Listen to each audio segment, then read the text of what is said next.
and welcome. I'm Millicent Walker. Tonight, federal government targets 4 million new taxpayers as the acting president launches the voluntary assets declaration scheme that will increase government's income.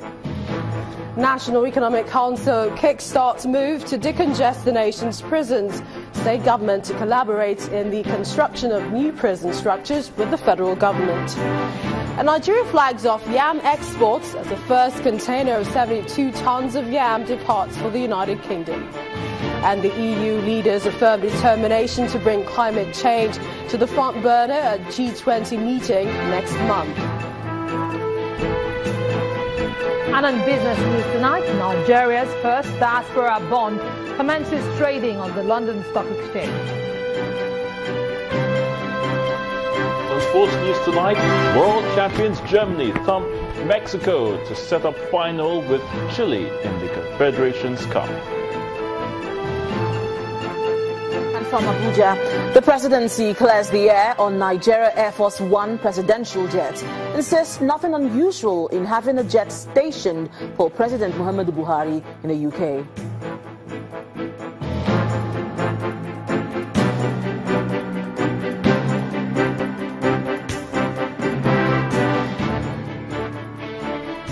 We begin with the acting president, Professor Yemi Osinbajo, who has signed an executive order backing the implementation of the voluntary assets and income declaration scheme.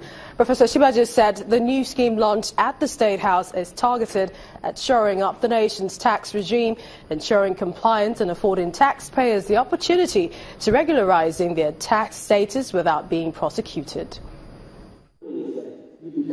Governors, members from the National Assembly and Diplomatic Corps, ministers as well as heads of parastatals were all gathered in this hall just before the arrival of the acting president, Professor Yemi Osinbajo.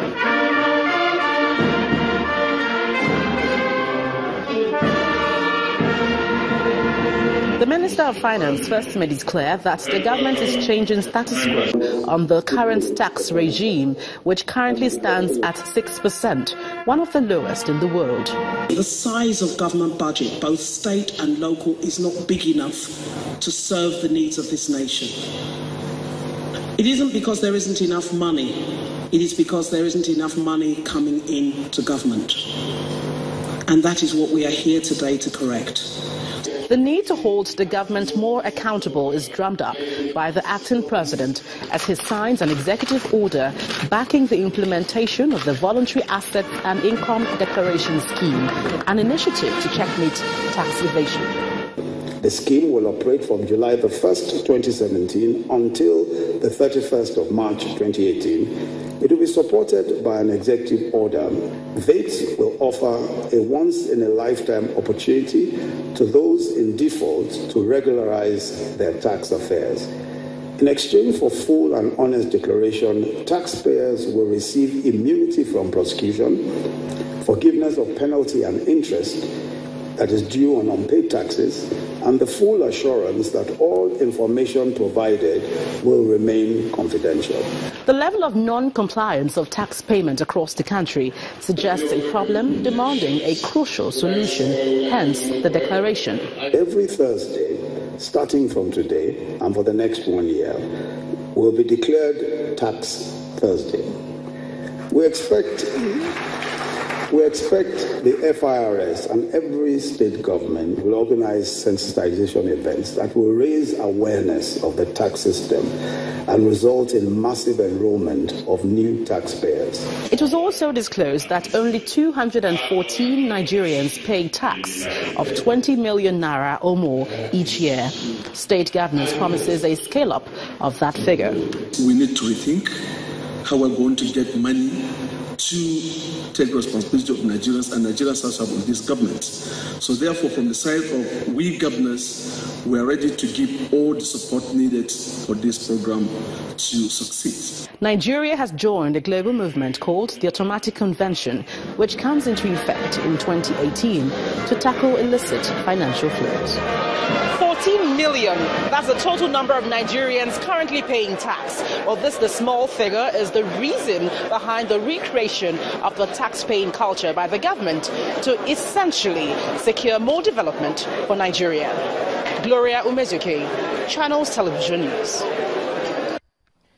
In the meantime, the acting president says that the federal government plans to introduce stricter measures to fight corruption in the country. Professor Yemeshibajo at the 5th annual lecture of Dr. Christopher Collody on business integrity explains that structures are already being put in place to check corruption in the country.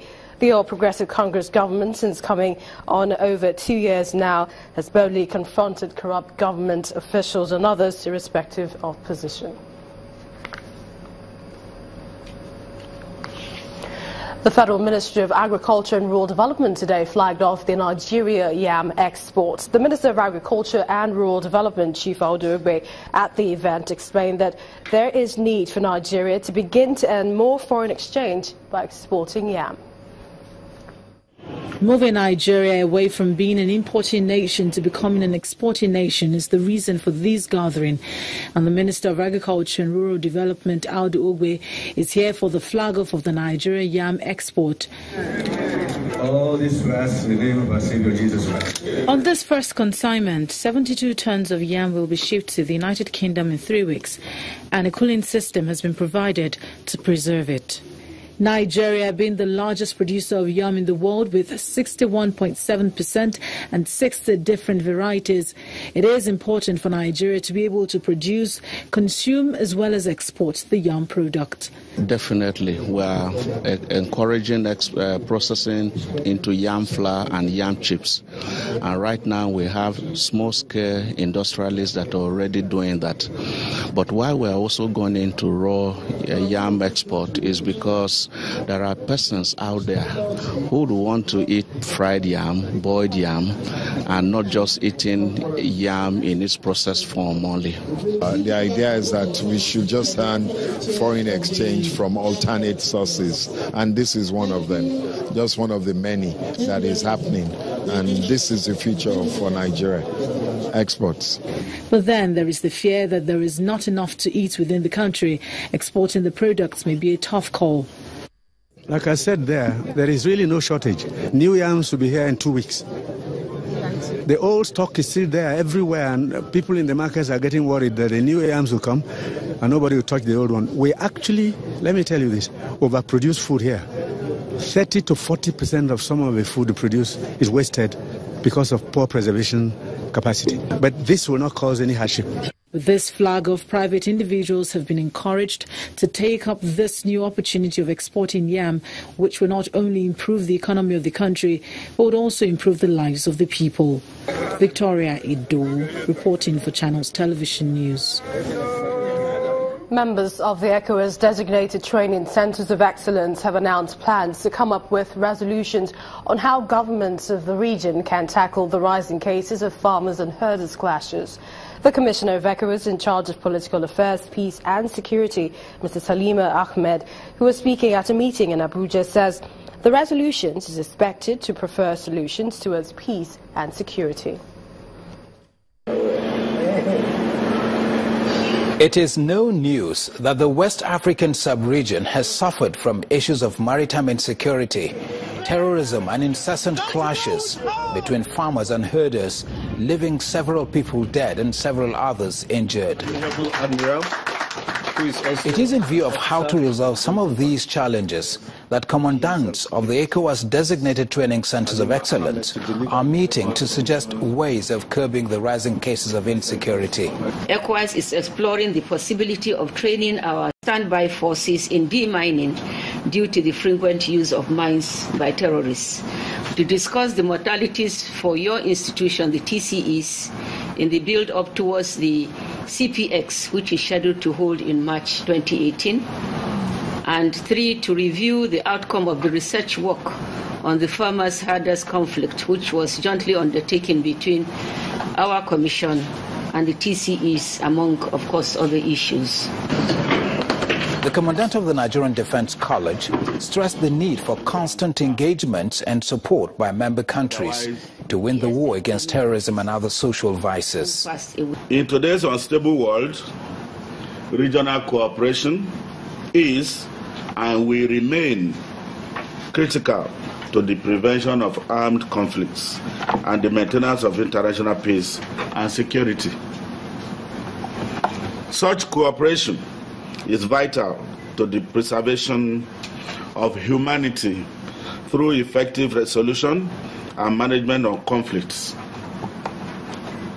Accordingly, the College is ever committed to its cooperation with ECOWAS in organizing programs that will help deepen our understanding of the challenges posed to the West African region and the role of the ECOWAS standby force in peace support operation. Just after that, members signed a memorandum of understanding to renew their commitments in peace support operations and training of its military forces. Well, staying with the issues of clashes between farmers and herdsmen in some parts of the country, this was the sentiment behind meetings in Benue and Kaduna states where youth groups and the Christian Association of Nigeria appealed to the authorities to enact laws that will serve as a deterrent to defaulters. In Benue State, Governor Samuel Otom receives a crowd of over 2,000 youth who converged on the government house over the open grazing prohibition bill and herdsmen attacks. You have been providing agricultural input for us. Your efforts are going in vain because of these cattle that are invading our lands. Let there be ranching in Benue State. That is our position. Let every man hold to his own source of income. That is our position. In defense of the interests of the people, what is more right than the law that has been passed about the anti-open grazing? That has shown us that if our farmlands are protected, then our people can dwell on a good soil. Because one, we live strictly on agriculture. The governor in turn urges the youth not to attack herdsmen exiting the state.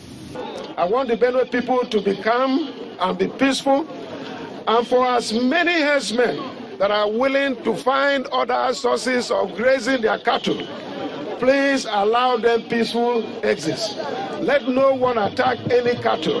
Let no one attack any herdsman. All that we seek is to ensure that the farmers live in peace, that herdsmen live in peace. Those who want to stay in Benue State and rear cattle must ranch their cattle.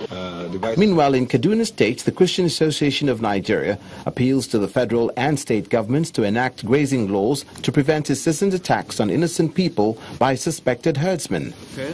We therefore call on the agitators in every part of this country to consider our togetherness more expedient and productive than any sectional interests. The government must also ensure the protection of all Nigerians wherever they choose to live in this great country. In addition, we call on all Nigerians to desist from threatening one another, as we should be our brothers' keepers. Without a doubt, nations are built and sustained by unity, not division. The pressure of attacks by suspected herdsmen in communities continue to be a cause for concern, for which all hands must be on deck at the federal and state level to end the menace. The National Economic Council, a body which includes state governors, the governor of the Central Bank of Nigeria, the Minister of the Economy, Trade and Investment, and the acting president as the chairman, held today at the presidential villa. The council, during the meeting, resolved to put in place proper structures that will help decongest Nigerian prisons. It was agreed that all 36 state governors construct modern prison facilities that would accommodate prisoners.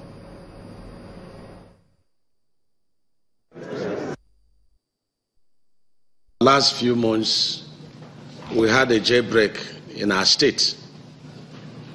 And to true confection, that was the first time I visited prison. And what I saw was a very terrible situation that shouldn't be allowed. And that's how it has been throughout the country and all the states. And some of us on our own developed some initiatives. Some have succeeded in the states to transfer their prison from the urban center out of outside the city center. Some are providing medical services. Some are building new prisons.